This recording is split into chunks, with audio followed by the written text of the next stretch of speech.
C'est l'heure de Politique sous influence. Cette semaine, nous allons vous parler des buzz de la semaine, de la manière dont les réseaux transforment notre société et influencent notre vie politique. Avec Juliette Briens, on va vous parler de Yacine Bellatar et de sa candidature surprise. On va vous parler d'un pure player qui a la caractéristique d'être aussi un service public de l'audiovisuel et de faire la promotion de drôles de mœurs. On va aussi vous parler d'Amazon qui s'est pris les pieds dans les trolls. On va également vous parler de la manière dont la présidentielle pourrait être bousculée par les deepfakes. On va enfin revenir sur le méga buzz politique déclenché cette semaine par le chef de l'État avec ses déclarations incendiaires. Et on se demandera en compagnie du politologue Arnaud Benedetti si le macronisme est un populisme pour Bobo. Voilà, c'est parti pour PSI.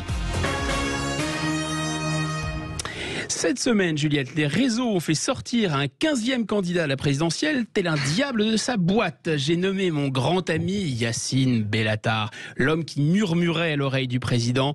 Le farfadet de cour refait parler de lui, Juliette. Et oui, Guillaume, sur la scène du théâtre de 10h, où il donne ses farces chaque semaine face à un public en liesse, il a lancé un message. Éric Zemmour, c'est pour te dire, on va créer une force politique, on arrive le 11 janvier.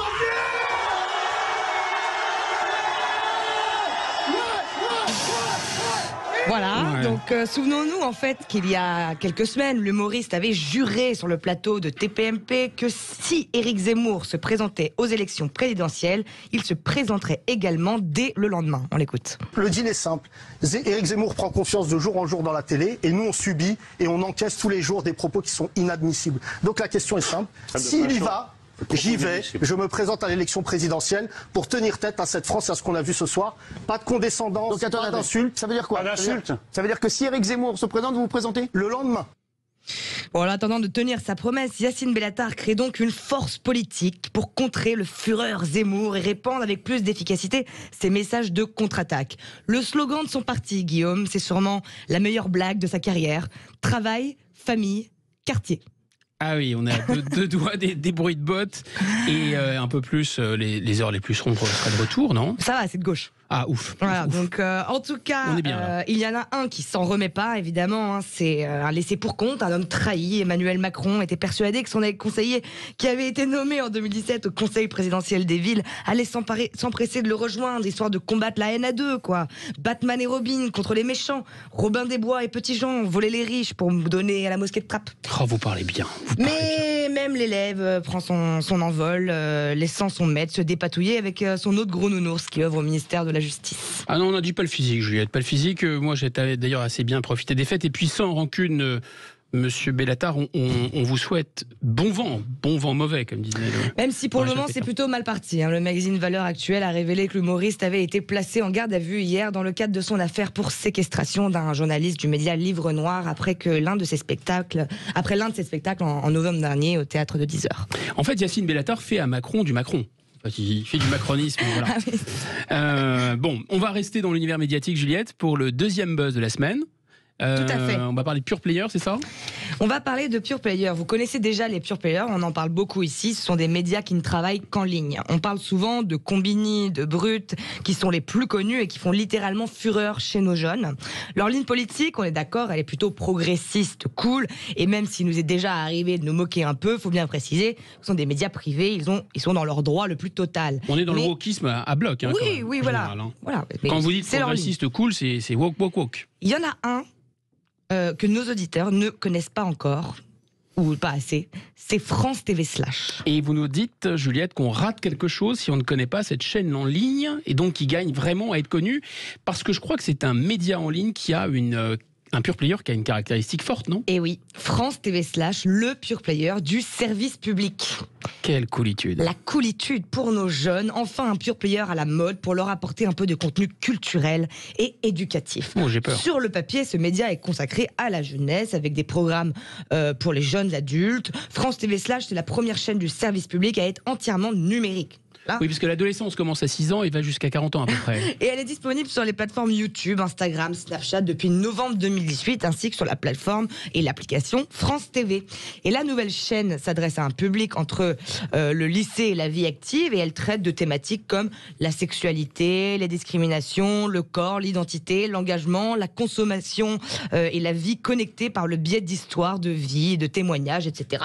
Voilà. Bon, tout ça, ça a l'air assez gentillet, mais bon, après tout, nous, nous, citoyens, on paye nos impôts, donc on finance ce France TV Slash, c'est comme ça qu'on dit ? C'est ça. Voilà, c'est tout de même intéressant peut-être de se rendre compte sur le contenu, enfin de la plateforme, pour savoir de quoi ça cause finalement. Exactement. Juliette. Et cette semaine, le moins qu'on puisse dire, c'est qu'on n'a pas été déçus. France TV Slash propose à nos jeunes un documentaire complet et sourcé, ça commence bien, sur, tenez-vous bien, la boutithérapie, Guillaume. Mais qu'est-ce que c'est encore que ça ? Moi, vous savez, je suis un boomer, il faut tout m'expliquer. Qu'est-ce que la boutithérapie, Juliette ? Eh bien, la boutithérapie, c'est un sport thérapeutique anti-slut-shaming, c'est-à-dire anti-stigmatisation des femmes entraînées, pour rester poli. Oh oui, là, vous donnez dans l'euphémisme total. Slut, en fait, ça veut carrément dire salope. Hein. Oui, bon, grâce à je voulais Jean-Marie pas le dire, Bigard, mais vous mettez les deux pieds. La France entière, grâce à Jean-Marie Bigard, connaît le célèbre lancer de salope. Moi, je connaissais aussi le lâcher, je crois. Je connaissais la danse de la pluie, je connaissais la danse du scalp, mais la danse anti-salope, je me demande franchement à quoi ça peut ressembler. C'est une danse qui consiste à ramper au sol tout en gardant les fesses en l'air, puis à secouer votre popotin frénétiquement sur des airs afro endiablés. Tout ça, les jambes écartées et en conformité avec le dress code de cette pratique, en mini-short ras les fesses. Et ça sur le service public ? Tout à fait. Ah oui, on ne sait pas ce qu'on perd à ne pas regarder France TV Slash. En gros, c'est un peu du twerk, votre truc. Mais non, malheureux, c'est une thérapie, c'est très sérieux. Oh, pardon. Puis je vous le dis tout de suite, la réalisatrice de ce documentaire exceptionnel, vous la connaissez très bien, c'est Rokhaya Diallo. Ah bah là, alors. Voilà, la militante antiraciste tient également à s'engager dans la lutte féministe. C'est très bien, parce que là c'est exactement de ça qu'il s'agit. Et d'après elle, le boutithérapie est destiné à, je cite, libérer le corps des femmes du carcan patriarcal. Rien que ça. En fait, c'est la danse du scalp anti-mal blanc de plus de 50 ans. Si vous voulez. Et après, je ne résiste pas quand même à vous faire écouter un petit extrait, Guillaume. La boutithérapie, c'est le fait de bouger ses fesses pour assumer sa féminité. Et même, pour aller plus loin, c'est le fait de bouger ses fesses pour dégager les traumas, pour se libérer des traumas qu'on peut avoir et pour laisser de la place à de la créativité. Qu'est-ce que c'est que nos fesses surtout ? Notre pouvoir. Notre pouvoir ? Notre puissance, quoi d'autre ? Notre force, fertilité, féminité, quoi d'autre ? Notre centre, notre propriété. Alors, en fait, notre centre, comme dirait Monsieur Bayrou, est emmerdé en pensant avec les fesses, comme dire... non, pardon, excusez-moi, je m'égare. Il faut libérer les fesses, Guillaume. Vous allez vous mettre... Mais on pense avec les fesses. À la boutithérapie. Moi, je vais vous mettre à la boutithérapie. Mais qu'est-ce que vous en savez ? Peut-être que je suis déjà oui, à c'est la vrai. boutithérapie. Ouais, en fait, finalement, je ne sais pas. Voilà, mais en tout cas, pour Rokhaya, il faut voir dans cette chorégraphie une façon de délivrer les corps et non de céder à la sexualisation. Attention, il ne faut pas sexualiser. Très important. Et lorsque le collectif boutithérapie... Donc, pardon. Ce que vous nous dites, c'est qu'on se met, pour bien comprendre, il n'y a pas d'image, mais je vous invite à aller de nous suivre sur les réseaux PSI, Sud Radio, et vous verrez les images. Donc, on se met en short, pardon d'être un peu trivial, on se met en short ras à la moquette. Hein. Oui. On se met à plat ventre et on se trémousse des fesses. Mais ça n'a rien de sexuel, c'est ce que vous nous expliquez. Ah bah non, c'est très important, il ne faut pas sexualiser. En fait, c'est un test pour vérifier si les hommes en face sont complètement homosexuels ou pas. C'est ça l'idée ? Je ne sais pas, mais en tout cas, quand le collectif Boutithérapie avait organisé une action place de la République à Paris à l'occasion de la manifestation contre les violences faites aux femmes avec le collectif Nous Toutes, l'ambition était très grande. Je cite, montrer que ce n'est pas une danse de pute, mais une façon de se réapproprier son corps et de s'empouvoirer. Son pouvoir. C'est tout un programme, vous comprenez, c'est pas juste une danse. Libérer les fesses. Voilà, libérer les fesses. Et penser par les fesses, voilà, c'est encore mieux que l'écriture inclusive. Parfait. Bah écoutez, merci Juliette pour ces buzz de la semaine. Plaisir, avec plaisir. Voilà, on est tous boutithérapeutisés et on se retrouve tout de suite après pour voir comment Amazon, justement, a serré les fesses après s'être fait troller. Très classe. Juliette, je vous trouve un petit peu mauvaise joueuse, vous auriez pu nous faire une démonstration de boutithérapie, mais tant pis. Et il n'y a pas que vous qui êtes mauvaise joueuse, en fait, il y a Amazon aussi. Et Juliette, vous allez nous expliquer comment le community manager d'Amazon Prime a fait une boulette, mais alors une grosse boulette. Oui, donc le community manager, hein, donc ça veut dire la personne en charge des réseaux sociaux pour Amazon Prime. Et là, ça a dû chauffer un peu pour lui. Le 29 décembre dernier, sur Instagram, Amazon Prime a eu une super idée pour créer un peu d'engagement, un peu de buzz positif.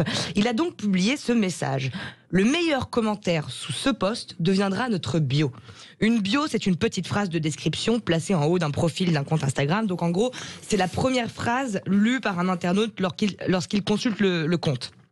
Et donc, le commentaire avec le plus de mentions j'aime allait devenir la bio d'Amazon Prime. Mais évidemment, grossière erreur.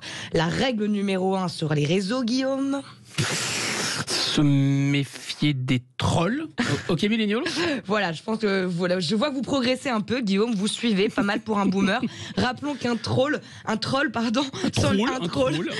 sur les réseaux sociaux, c'est quelqu'un qui adopte un comportement dans le but de créer une polémique. Donc c'est quelqu'un qui trouve un malin plaisir à provoquer et à créer des controverses artificielles autour de sa malheureuse victime. Et vous êtes un peu mon troll à moi, en fait. Ouais, c'est un peu ça. Et l'un d'eux a eu une riche idée pour rentrer dans la compétition du commentaire le plus remarqué. Il a demandé à Amazon Prime d'afficher dans sa description la phrase suivante: promis, on payera nos impôts en France. Pas bon. Ce troll, c'est le propriétaire du compte Instagram Teddy D Beer, 10 000 abonnés, qui se spécialise dans les mèmes et le détournement d'images humoristiques. Pour embrayer sur l'offensive, il a demandé à ses abonnés d'aller liker le commentaire et de commenter à leur tour la publication d'Amazon avec la phrase « Promis, on payera nos impôts en France ». C'est un peu attendu. Ça la fout mal. Immédiatement, des centaines de messages ont déferlé sous le post. Le pauvre community manager a totalement perdu le contrôle. Depuis, toutes les publications de Prime Video sur Instagram, Twitter, partout sont commentées avec une référence aux impôts. On peut lire par exemple « Où est donc la bio avec les impôts ?» Quand Prime Video écrit résolution numéro 1, sortir de sa zone de confort, un internaute répond résolution numéro 2, je me mets à payer mes infos. Bon, sans surprise, Amazon Prime n'a pas été au bout de sa promesse, ils se sont complètement dégonflés et après avoir supprimé le commentaire de tout leur malheur, ils ont choisi le commentaire avec beaucoup moins de mentions j'aime, mais aussi beaucoup moins embarrassant et moins drôle. Entre guillemets, Daddy's Home, c'était ça la phrase. Bon, un commentaire qui avait reçu 24 mentions j'aime, bien loin des 10 000 mentions j'aime de celui de Teddy Beer. Mais l'effet a été... Donc que le meilleur gagne, 10 000 c'est poubelle et 24 ça gagne. Exactement, l'effet est dévastateur parce qu'encore plus de messages ont été publiés. Donc en fait c'est un peu l'effet Street Sense, ça veut dire on essaye de cacher quelque chose et ça fait encore plus de buzz que si on n'y avait pas touché. C'est la lettre volée d'Oscar Wilde. Mais la plateforme Prime Video appartient donc à Amazon. Et Amazon, comme beaucoup de GAFAM, sont critiqués pour leur optimisation fiscale, le faible montant d'impôts payés dans les pays dans lesquels ils opèrent. C'est ce que fait Google, ce que fait Apple, ce que fait Facebook, etc. Mais ôtez-moi d'un doute, Juliette, de la part du community manager d'Amazon Prime, c'est un peu du suicide ce qu'il a fait, non ? Mais exactement, Guillaume. Le community manager d'Amazon Prime en question n'avait vraiment pas appris des erreurs de ses collègues. C'est pour ça que je vous parle de ça. Parce que des histoires comme celle-ci, il en existe... Cette bourde, elle est classique, quoi. Et oui, il en existe des dizaines. En fait, à chaque fois que les entreprises essayent de créer des buzz en faisant participer les internautes, l'action tourne au vinaigre. Ah ouais. C'est écrit. Il y a même un YouTuber, d'ailleurs, très prisé des jeunes, qui en a fait une vidéo de compilation de ces histoires. Il s'appelle Bruno Le Salé. Il a 240 000 abonnés. Et il a fait une vidéo très intéressante. Et je vais vous citer quelques exemples, justement, d'histoires qui ont mal tourné, qui ont été détournées par les internautes, qui ont été piratées, en somme. En 2009, vous connaissez le Time Magazine. Bien sûr. Et vous connaissez leur fameuse personnalité de l'année. Il y en a un par an, tout le monde connaît. Et en 2009, ils ont mis en place un sondage pour proposer aux internautes de les aider à choisir justement cette traditionnelle personnalité de l'année. Et en fait, les membres du très très renommé forum 4chan, donc ça faudra qu'on revienne dessus. 4chan, c'est un forum d'anonymes. C'est une puissance invisible. Mais totalement incroyable. On en fera une émission. C'est un forum donc d'anonymes anglophones composé de plusieurs branches de discussion. Ça tourne un peu autour des jeux vidéo et il y a des gens qui sont d'une très grande finalement puissance intellectuelle là derrière, qui ont des capacités en tout cas numériques qui sont très très étonnantes. Ils sont ultra organisés et ultra nombreux et c'est vrai qu'il y a un côté partie invisible de l'iceberg, disons numérique, quoi. Mais ça a une influence et on dit même qu'ils auraient favorisé l'élection de Donald Trump. Oui, c'est bien sûr, on leur donne. Il y a beaucoup de légendes autour de ce forum en tout cas, mais en tout cas ils sont très forts sur 4chan et lorsque le sondage du magazine Times et ce sont des trolls, voilà. Ça exactement. Et lorsque le sondage du magazine Times est monté à leurs oreilles, eh bien les membres de 4chan se sont arrangés pour faire monter Moot à la première position. Moot, de son vrai nom Christopher Paul, c'est un étudiant de 21 ans et c'est aussi le créateur justement du forum 4chan. Et donc, en votant massivement et en utilisant même des bots automatiques pour voter à leur place, les petits malins ont réussi à faire passer leur héros devant Barack Obama, Poutine, devant Oprah Winfrey par exemple, et jusqu'à la première position. Et mais donc, ils sont mauvais Mood joueurs, a le gagné. Time, hein, parce que peut-être que ça mérite, enfin ça voulait dire quelque chose sur le fonctionnement de la société. Quoi, Écoute, en tout cas, le Times a eu vent quand même de ce hacking et a été contraint d'annuler cette victoire pour permettre à Ben Bernanke, l'ancien président de la Réserve fédérale américaine, de devenir l'homme de l'année. d'être élu homme de l'année. Là, on était dans l'ancien monde, hein, vraiment. Et en 2012, d'ailleurs, rebelote, le sondage du Times a été hacké par les membres de 4chan qui ont fait élire en personnalité de l'année le leader nord-coréen Kim Jong-un. Ils sont un peu taquins, les 4chan. Et d'ailleurs, puisqu'on parle de lui, encore une autre histoire. En 2010, quand l'équipe de Justin Bieber, vous connaissez le chanteur canadien, il a de la barbe maintenant, je crois, non? Oui, tout à fait. Fait un sondage pour les fans. Alors, ils ont l'équipe de Justin Bieber avait cette idée, faire un sondage pour que les fans décident où la star ira faire son prochain concert. Et donc, évidemment, très mauvaise idée. Les trolls d'internet s'emparent encore du destin et vont faire voter en masse pour une destination de rêve. Alors laquelle? La Corée du Nord de Kim Jong-un. Une autre histoire, lorsque Durex demande aux internautes dans quelle ville relancer leur service de livraison de préservatifs à domicile, SOS Condom, l'action est à son tour hackée. Et pour élire la ville de Batman, une ville ultra conservatrice de Turquie. Excellent. Voilà, donc Durex va même féliciter la ville sur ses réseaux sociaux avant de comprendre l'entourloupe et ne plus jamais communiquer sur ce fameux service. C'est génial, ils auraient pu d'ailleurs utiliser le nom de la ville de Kondo, qui est une Condom, qui est une véritable ville en France. Ça aurait été une idée. En 2006, une autre histoire. Le ministre des Transports hongrois annonce que le comité géographique hongrois choisirait le nom de leur tout nouveau pont à Budapest à la suite d'un sondage citoyen. On a peur. Quelle erreur. Alors ? Donc il y a eu des noms très extravagants tout de suite qui ont été soumis comme le pont Chuck Norris. Et c'est là que le comédien américain Stephen Colbert saute sur l'occasion et encourage son public à voter pour lui. Le 22 novembre... Oui, c'est assez classe d'avoir un pont en Hongrie. À son nom, ouais. Le 22 novembre, les sites hongrois annoncent que Colbert a remporté le premier tour avec 17 millions de votes. Oh la vache. Cependant, le pays change les règles de vote après avoir compris que ce résultat est le fait d'un robot programmé par ses trolls. Ouais. Colbert s'excuse officiellement en direct et après avoir demandé sincèrement à son public de ne pas poursuivre les efforts, il lance même un segment spécial pour célébrer la Hongrie. J'adore vos histoires de détournement, c'est absolument incroyable. Vous en avez un dernier pour la route, Juliette? Dernier pour la route, c'est la marque de soda Mountain Dew. Vous connaissez? Oui, c'est américain, enfin, ça n'existe pas en France. Verdâtre, là, bon. C'est très, très, très populaire aux USA, ouais. Et ils ont eu une idée très astucieuse. L'astucieuse de permettre à Internet de choisir le nom de leur nouvelle boisson. C'est toujours le même problème, on demande au réseau. De leur nouvelle boisson infusée à la pomme verte. Et le sondage a finalement dû être fermé après avoir été inondé de suggestions extrêmement offensantes. Par exemple, Hitler n'a rien fait de mal. Ouais, c'est l'extrême droite qui s'est emparée de ce truc. C'était un des principes.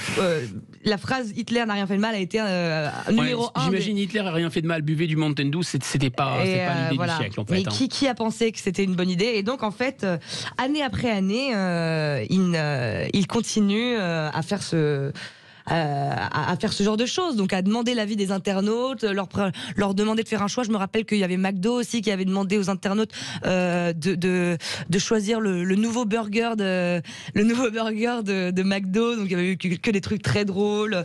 Par exemple, le burger éthiopien avec seulement 2 pains. Oui. Et voilà, et donc c'est toujours une mauvaise idée, mais ils n'apprennent jamais de leurs erreurs et continuent à essayer de faire participer les internautes. Alors, je ne comprends pas.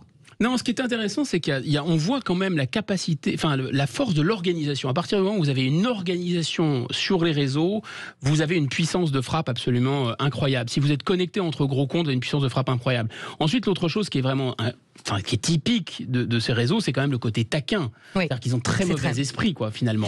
Très mauvais esprit. Bon, merci Juliette, en tout cas, c'était édifiant cette influence des réseaux. Même les multinationales n'emmènent pas large face à la puissance, il faut dire torrentielle, des trolls et des réseaux. Tout de suite après, on va voir comment les réseaux pourraient bien pirater les prochaines présidentielles. Et nous sommes de retour sur Politique sous influence. C'est moi qui prends le lead. J'ai hacké Guillaume. J'ai hacké Guillaume. C'est moi qui vais diriger cette émission. Vous êtes empouvoiré. Exactement. C'est pris J'ai la fait un confiance. bout de thérapie Voilà. et je me suis empouvoirée. Donc du coup maintenant je prends le lead de cette émission. Allez. La campagne présidentielle bat son plein, mais plusieurs phénomènes numériques menacent son intégrité. Les attaques en ligne sont un phénomène déjà largement fantasmé dans les films et les séries grand public, mais elles sont en vérité bien réelles et posent un vrai problème d'entrave à la démocratie. Est-ce que c'est bien ça, Guillaume? D'abord, vous le faites très très bien. Et ensuite, oui, plus sérieusement, c'est déjà arrivé. C'est arrivé hier et donc il y a des chances que ça arrive demain. En 2017, dernière élection présidentielle, des milliers de mails échangés au sein de l'état-major d'Emmanuel Macron avaient fuité sur les réseaux. On avait appelé ça les Macron Leaks. Et nul doute qu'on va avoir des phénomènes tout à fait comparables. Lors des dernières élections présidentielles, les services de renseignement américains ont pointé l'intervention de la Russie, l'intervention de Cuba, l'intervention du Venezuela, ça s'est avéré, documenté, il y a eu un rapport au Sénat américain, qui ont tenté de perturber la dernière présidentielle américaine. Donc le risque d'un piratage de la campagne présidentielle, ce n'est pas un risque, c'est une quasi-certitude. Et Guillaume, je crois que vous avez un peu mené l'enquête. Vous avez révélé qu'il y a 4 techniques de piratage, toutes plus vicieuses les unes que les autres. On a les deep news, les cheap news, les fake news et les nasty news. Alors, pardon pour les anglicismes, Juliette. C'est un peu c'est le jargon des geeks. Ouais, exactement, on va geeker. Bon, les deep news d'abord. Les deep news, c'est des fake news aidées finalement par l'intelligence artificielle et notamment cette méthode qui consiste à utiliser des logiciels d'intelligence artificielle, on appelle ça de deep learning parce qu'il y a un apprentissage en profondeur. Et les ordinateurs apprennent en fait, grâce à ces techniques, à reconnaître les voix et les images dans les vidéos et ensuite pouvoir recomposer. Les ordinateurs vont recomposer d'eux-mêmes de fausses images avec des faux sons, mais ça va être particulièrement, si vous me passez l'expression, chiadé. Ça va être particulièrement fou. Très difficile à voilà. Au point où on ne démasquer. sait pas si c'est vrai ou si c'est pas vrai. Est-ce qu'on a un exemple connu du coup de deepfake? On en a plusieurs, mais il y en a notamment un qui a été vraiment frappant. C'est un deepfake en Nouvelle-Zélande, parce que la Première ministre de Nouvelle-Zélande a pris des mesures extrêmement dures en matière de confinement. C'est une conservatrice bon teint, on la voit plutôt en train de prendre le thé avec la reine d'Angleterre, et là, d'un seul coup, on l'a vue sur des images en train de fumer une pipe de crack. Ah oui. Sauf qu'évidemment, ce n'était pas vrai. Rien de tout ça était vrai. Donc Et il y a des gens que... qui y croient. Mais c'est pire que ça, c'est qu'on va arriver dans un univers dans lequel on ne sait même plus ce qui est vrai et ce qui est faux. Pour l'instant, les plateformes ont des moyens techniques de repérer ce qui est fabriqué ou pas, mais les spécialistes disent que dans quelques temps, on n'arrivera plus. Parce c'est un peu comme le glaive et le bouclier dans le domaine militaire, c'est-à-dire qu'il y a une course de vitesse entre la technologie qui fabrique du faux et la technologie qui essaye de vérifier si c'est vrai ou si c'est faux. Et donc d'ici avril prochain, on va peut-être recevoir, vous, moi et ceux qui nous écoutent, une alerte sur nos portables pour nous inviter, par exemple, à ouvrir une vidéo, alerte, et on verra, par exemple, Marine Le Pen avec un hijab sur la tête appeler à prier à la gloire de Mahomet, vous voyez, ou pour rendre hommage aux terroristes. Tout est possible. Ouais. Donc ce genre de manipulation, quand elles sont très très bien faites, sont pas encore à la portée de tout le monde, mais on a tous tout de même dans nos smartphones de quoi monter déjà des vidéos qui sont susceptibles de créer une illusion assez bluffante. Et ça, c'est ce qu'on appelle le cheap fake. Cheap comme bon marché en anglais. Ouais. Donc ça, c'est la deuxième technique, hein, le deepfake de Wish, quoi, pour les amateurs. Oui, c'est un peu ça. Fait sur des applications. Exactement. Ouais. Et ça, c'est assez facile. Et vous allez dans votre téléphone sur c'est généralement les applis un peu payantes. Alors le but, c'est plutôt rigolo, c'est-à-dire qu'on prend votre tête, on la met par exemple au hasard dans une séquence de boutique-thérapie. Vous voyez. Non. En général, ce qu'on vous propose, c'est des grands films, des films à grand spectacle, et on prend le visage, etc. Voilà. Donc c'est l'idée. Mais outre-Atlantique, il y a une vidéo de Joe Biden, par exemple, qui est devenue virale pendant les dernières présidentielles, et on voyait le candidat démocrate qui jetait carrément l'éponge et qui appelait à voter Trump. Donc on verra peut-être des images de Valérie Pécresse appeler à voter Macron. Non, ça sera pas une deep, ni une fake finalement. Voilà, bon, il y a une telle consanguinité parfois entre certains candidats maastrichtiens, on ne sait pas. Mais en fait, il y a de toute façon ces applications, elles existent. Hein. En quelques clics, vous pouvez faire des cheap fakes qui sont vraiment déjà très bluffants.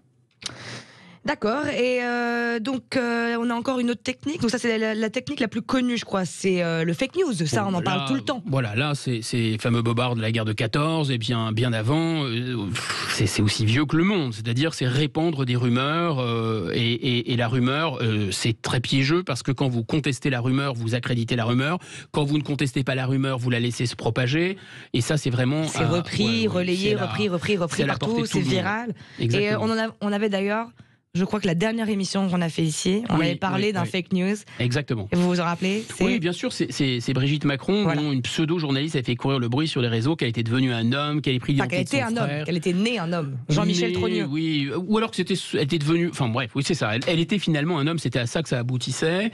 Le coup était évidemment minable, mais bon, voilà, les coups en dessous de la ceinture risquent de se multiplier. Vous savez que ça marche, parce que cette semaine encore, Jean-Michel Trogneux était en tendance Twitter, hein, donc c'est pas fini. Et effectivement, c'est grotesque, mais ça marche. C'est-à-dire surtout, on entre dans un univers, et je pense qu'il est important que nos éditeurs le comprennent, dans lequel il y a à la fois des tendances idéologiques à ne plus faire la différence entre le vrai et le faux, la post-vérité, que ce soit les gens qui relativisent, par exemple, tout le wokisme qui dit dire 2 + 2 = 4, c'est du fascisme, donc un homme peut être une femme peut être un homme, etc. Et ma vérité, c'est ma vérité. Donc vous voyez, il y a une idéologie post-vérité. Mais en face de ça, il y a des gens qui râlent contre ça. Par exemple, les complotistes, par exemple, les trumpistes, par exemple, etc., les populistes. Donc, et eux, ils vont aussi se contenter de post-vérité en disant puisqu'ils nous pipotent, alors nous aussi on va pipoter, on va dire ce qu'on veut. Et donc d'un côté vous avez cette évolution idéologique et de l'autre côté vous avez une évolution technologique et les deux se collent finalement parce qu'on a les technologies de notre idéologie, l'idéologie de notre technologie. Et qu'est-ce que c'est que les nasty news alors? Nasty, ça veut dire pervers. Oui, pervers, méchant, salaud, pas sympa, vraiment animé de très très très mauvaises intentions. Donc là, c'est vraiment lâcher une boule puante. C'est ce qu'on a vu avec le costume de François Fillon, souvenez-vous. Ah d'accord. Voilà, c'est ce qu'on a vu aussi avec la sextape de Benjamin Griveaux. D'accord, donc ça c'est des nasty news, mais c'est un peu des complots, enfin c'est des coups montés. Oui et non, souvent c'est des choses qui sont vraies. Du coup c'est vrai, oui, c'est pas des fake news. Mais c'est lâché au bon moment. Oui. C'est lâché au bon moment comme une c'est la goutte de poison qui va donc là on est plutôt dans tout à l'heure on était avec le deepfake, on était dans la série Black Mirror et là on est dans la série House of Cards quoi. Oui, c'est ça. Les coups bas de la politique. Et les deux sont pas du tout incompatibles. Ouais. On sait simplement que alors toutes les élections sont propices à ça. Simplement ce qui est particulier, c'est quand même les réseaux. Ce qui est particulier, c'est les réseaux parce que ça donne une vitesse et un coût de diffusion. Donc le coût de diffusion est très faible.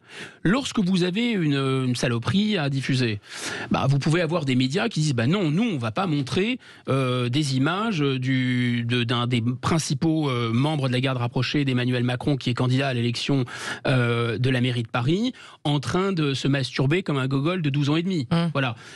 En fait, non, vous avez dans les rédactions des gens raisonnables qui disent non, c'est trop moche pour la démocratie.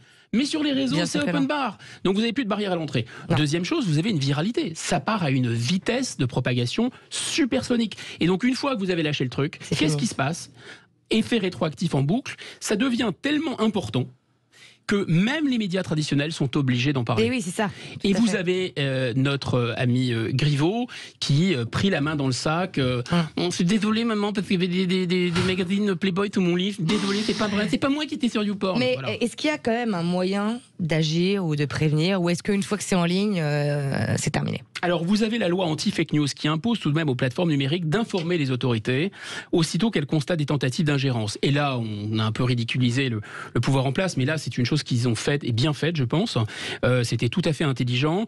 Ils ont eu un autre bon réflexe parce qu'il y a tout de même une sensibilité au numérique. Il faut rendre justice à Emmanuel Macron là-dessus. Il a des gens qui sont quand même assez capés, Cédric O, etc., qui connaissent bien ce numérique. Alors, ils s'intitulent pas la Startup Nation pour rien. Donc, ils ont notamment créé un service de l'État rattaché au SGDN. Le SGDN, c'est le Secrétariat Général à la Défense Nationale et la Sécurité Nationale, qui dépend du Premier ministre. Alors, c'est pas vraiment un service de renseignement, mais c'est un service qui est chargé un peu de coordonner les services de renseignement et de détecter des menaces. Et il y a un service spécifique qui s'appelle désormais Viginum. Il y a 60 fonctionnaires qui sont habilités, secret, voire très secret défense, et qui travaillent dans ce service. Mais est-ce qu'ils essayent de supprimer les vidéos? Non, ils essayent de repérer, c'est un peu un truc de radar, c'est-à-dire qu'ils essayent de repérer le plus en amont possible ces attaques et de les neutraliser. Et notamment, ils surveillent un certain nombre de comptes qui sont des comptes d'États étrangers. Il y a des gens, moi j'ai rencontré quelqu'un qui travaille spécifiquement sur la Russie, donc ça existe. Voilà, il y a quelqu'un qui est chargé pour l'État français de surveiller un certain nombre de comptes qui ne sont pas des comptes de l'État russe, mais qui sont probablement des officines, un peu comme Wagner pour l'armée russe. C'est pas l'armée russe, c'est Wagner, c'était un faux-né de l'armée russe. Et bien là, c'est pareil, ils ont des gens qui travaillent, des hackers qui travaillent, ils sont spécialisés là-dedans.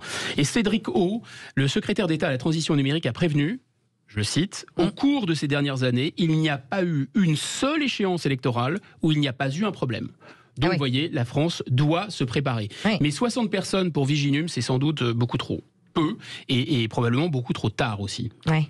Ouais. Eh ben, merci beaucoup pour toutes ces informations, Guillaume. On a appris énormément de choses. On revient juste après la pub. On va parler de la semaine incroyable d'Emmanuel Macron. Et on va se poser la question, le macronisme est-il du populisme ? On revient tout de suite. Avec Arnaud Benedetti. Restez avec nous. On va quand même faire un petit bonjour à Vincent qui nous a appelé pendant la pub pour réagir à l'émission, tout simplement. Il nous a appelé de La Réunion, l'île de la Réunion. Très sympa. Et merci ça nous permet Vincent. Aussi de saluer tous les Réunionnais. Voilà, merci Vincent de nous écouter. Tous les dom-toms. Alors cette semaine était manifestement la semaine d'Emmanuel Macron. On ne sait pas si lui a kiffé, pour parler comme lui, non, s'il s'est régalé. Mais en tout cas, il n'a pas décroché du haut des tendances Twitter. On a assisté, vous savez, service militaire, je suis un vieux monsieur. Donc sur le fusil d'assaut, on pouvait mettre rafale, en mode rafale. Donc soit vous tirez coup par coup, soit rafale. Et là, il a mis rafale, lui. Cette semaine, il a mis rafale. Alors, donc il a fait une rafale. Ouais, alors 3 polémiques. Trois polémiques. La première polémique de l'année, déjà, c'est le drapeau de l'Union européenne flottant seul sous l'Arc de Triomphe à l'occasion du début de la présidence française de l'UE. À l'unanimité, les candidats à l'élection présidentielle se sont émus, à droite comme à gauche. D'abord Marine Le Pen, puis Zemmour, Madame Pécresse et même Jean-Luc Mélenchon et Fabien Roussel ont fait part de leur indignation. Il faut dire que le pavoisement, ou le fait d'orner un lieu d'un drapeau, est régi par des règles très précises. Et en France, il a été précisé plusieurs fois que le drapeau de l'UE ne saurait orner seul un lieu et doit toujours être accompagné du drapeau français. Face à cette polémique naissante, les commentaires ont abondé sur les réseaux sociaux, évidemment. La République en marche a rapidement défendu l'installation du drapeau européen. Le secrétaire d'État aux affaires européennes, Clément Beaune, s'est fendu de plusieurs tweets sur le sujet, en attaquant notamment Valérie Pécresse dans un de ses tweets. Il dit, je cite, « Courir après Marine Le Pen, copier ses tweets et ses bases polémiques, quelle tristesse Valérie Pécresse ». Il rajoute... Ça, c'est l'argument. Soyons clairs, le drapeau de l'Union européenne n'a pas remplacé le drapeau de la France, qui n'est déployé que pour les cérémonies. Le président de la République... C'est-à-dire qu'en fait, il faut leur dire merci, ils n'ont pas complètement piqué notre drapeau. Non, ils n'ont pas enlevé le drapeau.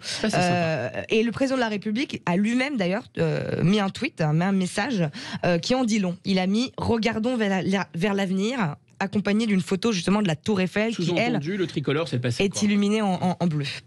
Et finalement, le 2 janvier, le drapeau a été retiré, mais le gouvernement, pour contrer les tweets jubilatoires de Marine Le Pen, se défend d'avoir reculé et se défend des accusations. On écoute d'ailleurs Clément Beaune au micro de France Inter. Ils ont dit n'importe quoi et ils ont menti. Alors, quelle est la réalité? Nous n'avons pas retiré. Nous n'avons jamais retiré. Ceux qui, vous les images, tout est transparent, voient bien qu'il n'y a pas un drapeau français qui a été retiré de l'Arc de Triomphe. Il n'a pas été remplacé par le drapeau européen. Le drapeau français, ce qu'on appelle le grand pavois, il figure, les patriotes devraient le savoir, pour les grandes cérémonies. Tout seul. 14 juillet, 8 mai. 14 juillet, 11 novembre et d'autres cérémonies. Ce grand pavois. Et nous avons, donc le drapeau européen a été installé là où il n'y avait rien. Donc ces gens-là, qui se disent patriotes, qui sont des patriotes de pacotille, préfèrent le vide au drapeau européen. Oui, moi je suis probablement un patriote de pacotille, mais je rappelle à M. Beaune que la dernière fois qu'il y avait un drapeau étranger à Paris, c'était en 1941, et qu'il a fallu attendre 1944 à la libération du pays pour retirer. Je savais que cette polémique allait vous exciter. Autre drapeau idéologique d'ailleurs, le drapeau de l'Union soviétique, le drapeau du Troisième Reich et le drapeau de... Ah oui, l'Union européenne. Bon, Monsieur Benedetti, vous nous donnerez votre avis aussi. Gardez précieusement vos drapeaux pour les demain, ça vaudra très cher. Deuxième polémique, Guillaume, car le temps est venu de remercier ceux qui ont contribué au bien commun de la France. Les chevaliers de la Légion d'honneur sont désignés tous les ans par le président de la République. Ce 1er janvier 2022, 547 personnalités sont vues décerner officiellement la Légion d'honneur. Parmi elles, le président du Conseil scientifique, Jean-François Delfraissy, mais aussi l'ancienne ministre de la Santé, Agnès Buzyn. Sur Twitter et ailleurs, les commentaires ont fait bon train avec toutes sortes de comparaisons. Et oui, car avec le même courage que le capitaine du Costa Concordia qui s'était enfui de son navire en plein naufrage, laissant derrière lui son équipage se noyer. Allez. Eh bien, elle avait démissionné de son poste en février 2020 en pleine crise du Covid pour remplacer Benjamin Griveaux en tête de liste La République En Marche au municipal, après que ce dernier avait eu son petit problème. On en a parlé tout à l'heure, son nasty news. Voilà. Et pour aggraver le tout, elle avait même confié au Monde un mois plus tard qu'elle avait, je cite, alerté l'exécutif sur la gravité de la pandémie. Elle a même versé une larme. En comparant cette dernière à un tsunami. Bon, le capitaine du Concordia, lui, avait au moins eu la décence de se faire discret. Mais sa fuite à l'anglaise, elle lui avait quand même valu une mise en examen pour mise en danger de la vie d'autrui pour sa gestion, ou plutôt sa non-gestion de la crise du Covid. Donc, les internautes sont quand même émus et ont dénoncé une sorte de copinage à la cour macronienne. Macron voudrait garder ses courtisans au pas. Oui, moi je trouve que c'est curieux qu'on n'ait pas eu Alexandre Benalla dans la Légion d'honneur. Enfin, je suis un peu déçu. Voilà, donc ça c'était pour la deuxième. Et puis pour la troisième, on l'attendait. L'Assemblée nationale a voté au petit matin de la journée de jeudi le projet de loi sur le pass vaccinal, mais non sans rebondissement. Une suspension de séance avait eu lieu lundi soir à la demande de l'opposition, retardant donc le vote de projet de loi de manière inattendue. Et voilà qu'un drame est survenu. Le président de la République avait donné un entretien programmé au journal Le Parisien, dans lequel il a eu ces mots qui ont littéralement fait exploser les réseaux. Les non-vaccinés, j'ai très envie de les emmerder. Et donc on va continuer de le faire jusqu'au bout, c'est ça la stratégie. Avant de rajouter que les non-vaccinés étaient des irresponsables et que les irresponsables n'étaient plus à ses yeux des citoyens. Bon, les hashtags Macron destitution, hashtag passe de la honte, hashtag je ne sais quoi sont montés en top tendance de Twitter en moins de 15 minutes et la plateforme est rapidement devenue la fête à Macron, littéralement, chacun allant de sa meilleure punchline d'indignation. Nombre d'internautes ont aussi fait remonter une petite vidéo datant d'il y a à peine 3 semaines, lors du grand entretien accordé par Emmanuel Macron à TF1, où il disait ceci. Dans certains de mes propos, j'ai blessé des gens. Et je pense qu'on peut bouger les choses sans blesser des gens. Et c'est ça que je ne referai plus. Bon, décidément, il a fait une rechute. C'est ça. Et le plus incroyable dans cette histoire, c'est la révélation plutôt cocasse de la députée La République En Marche. Mais réputée aussi. Aurore Berger, au premier micro tendu après que l'affaire ait explosé. Voilà ce qu'elle raconte. À un moment, nous, on doit faire notre travail de parlementaire. Et notre travail de parlementaire, c'est d'être dans l'hémicycle, c'est de légiférer. Et c'est ce qu'on attend là depuis de très longues minutes, au lieu des suspensions de séance qu'on a. Vous savez très bien qu'une interview, elle est programmée à l'avance. Elle était programmée, je pense, pour sortir en effet demain. Et normalement, nous aurions déjà dû avoir pu réaliser le vote sur le pass sanitaire ici à l'Assemblée nationale. Donc, il n'y avait pas normalement d'émission du président de la République ou d'interview au cœur du débat parlementaire, puisqu'on était supposé avoir fini si on n'avait pas eu cette première manœuvre dilatoire hier. Donc aujourd'hui, allons au bout. Ayons ce débat. Ayons ce débat sur les libertés publiques. Ayons ce débat sur le pass vaccinal. Voilà, tout était donc prémédité. Exactement. Finalement, Juliette. Parfait. Donc on va rester, il faut vraiment rester avec nous parce que Arnaud Benedetti a commis une analyse, je trouve, brillantissime dans les pages du Figaro où il parle du macronisme comme étant finalement un trumpisme pour classe dirigeante, c'est ça, pour Bobo finalement. Et il est avec nous et on va essayer de comprendre ce qui se passe. Est-ce que M. Macron a vraiment pété un câble? Est-ce que c'est de la tactique? Bon, suspense, on vous revient tout de suite. Non, mais on peut commencer. On peut commencer tout de suite, oui, tout à fait, on peut commencer, il n'y a pas de pub. On est parti. Guillaume est un peu fatigué ce matin, lui en voulait pas. Heureusement que vous êtes là. Il n'a pas fait sa séance de bouti-thérapie. Alors Arnaud, est-ce que c'est de la provoque ou est-ce que c'est de la tactique? C'est totalement assumé. Donc si c'est assumé, c'est de la tactique ou de la stratégie même. D'abord, il faut rappeler que l'interview va être relue par le président de la République donc, et par les conseillers de l'Élysée. Donc ils ont totalement assumé les propos et les déclarations. Ça, c'est un point qui me paraît important. Donc ça veut dire que c'est une communication sous maîtrise et sous contrôle. Deuxième sujet, c'est qu'en fait, qu'est-ce qu'on peut imaginer derrière cette intention, c'est que le président de la République a voulu parler à son électorat. Principalement, parler à sa base électorale, parler à sa sociologie, en finalement désignons à la vindicte populaire, pour aller très vite, une partie de nos compatriotes qui seraient de mauvais Français à ses yeux parce qu'ils ne se seraient pas fait vacciner.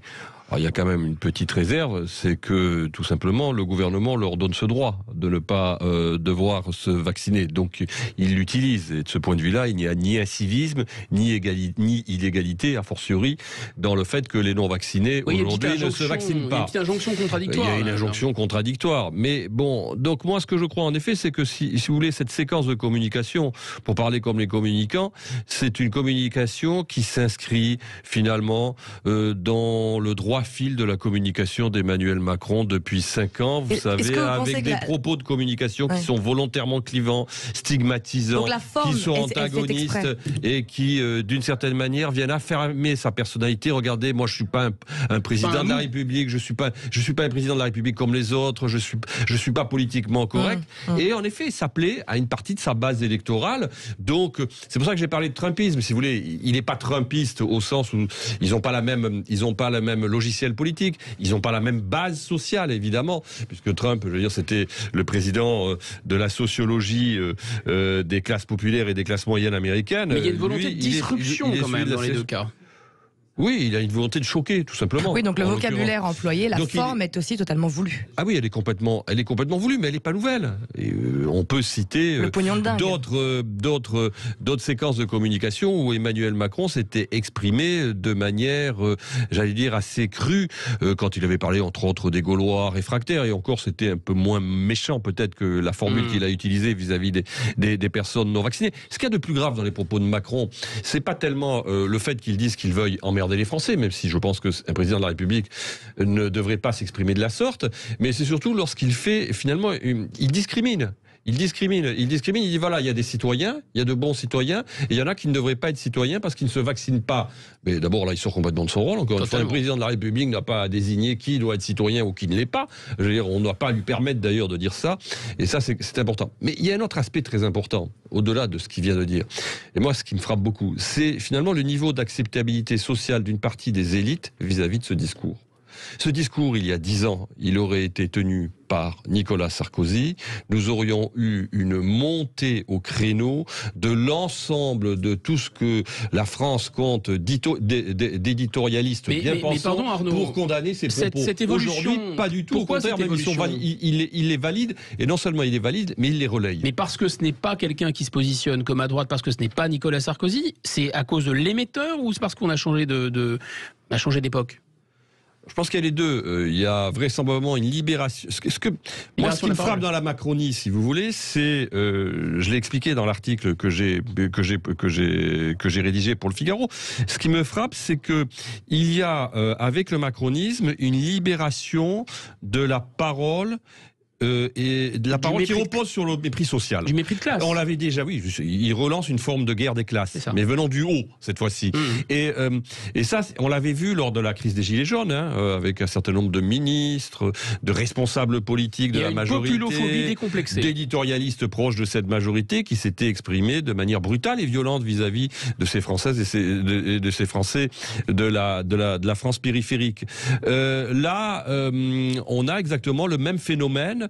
C'est-à-dire un phénomène... En fait, il nourrit le ventre des oligarchies, d'une certaine manière. Il nourrit le ventre d'oligarchies qui ont besoin qu'on désigne des ennemis intérieurs. Et là, je crois que ça a été fait. Ça, c'est très clair. Il y a une forme de haineusement correct à l'égard des gens d'en bas. Mais par contre, moi, j'ai une question pour le politologue que vous êtes, qui a un recul quand même sur l'évolution de la politique sur le long cours. Je rappelle le dernier bouquin, « Comment sont morts les politiques ?» aux éditions du Cerf, que je ne saurais trop recommander.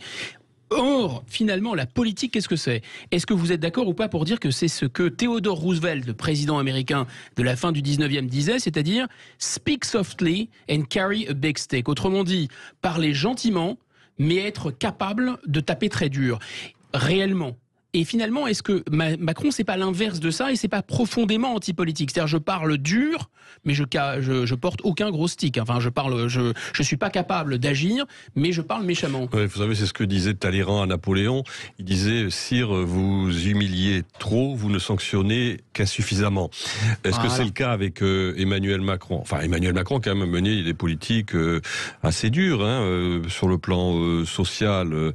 On pu relever un certain nombre de ses opposants opposants, il a mené une politique très dure de maintien de l'ordre lorsqu'il s'agissait quand même de mater le mouvement des Gilets jaunes. Donc on ne peut pas dire que finalement il y aurait un hiatus entre son expression publique et sa politique. Moi je trouve que son expression publique est assez raccord avec la façon dont il conçoit le débat politique. Mais ce à quoi nous assistons finalement avec le phénomène politique que constitue le macronisme, c'est que parmi les élites de la Macronie, qu'elles soient politiques, sociales, médiatiques, il y a une certaine prise de distance avec un certain nombre de convenances sociales ou de convenances démocratiques. Je vais prendre un exemple.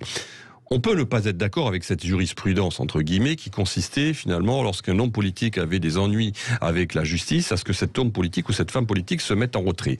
C'était globalement une jurisprudence qui, depuis les années 90 et tout au long des années 2000, avait été de fait avalisée par l'ensemble des forces politiques de gouvernement.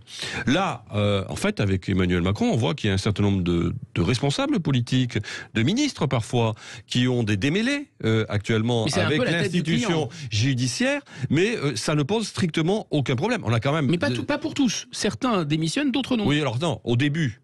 C'est-à-dire, regardez quand même, au début, on a vu... M. Griset, par exemple, il a démissionné. Oui, mais M. Griset, il a été condamné. Ah, d'accord. C'est un peu différent.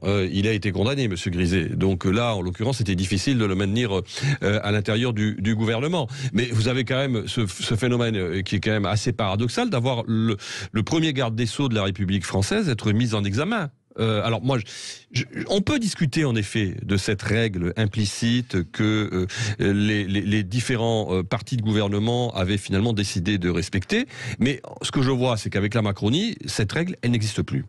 Merci infiniment Arnaud Bonetti. Je rappelle que vous êtes politologue, auteur de notamment Comment sont morts les politiques aux éditions du Cerf.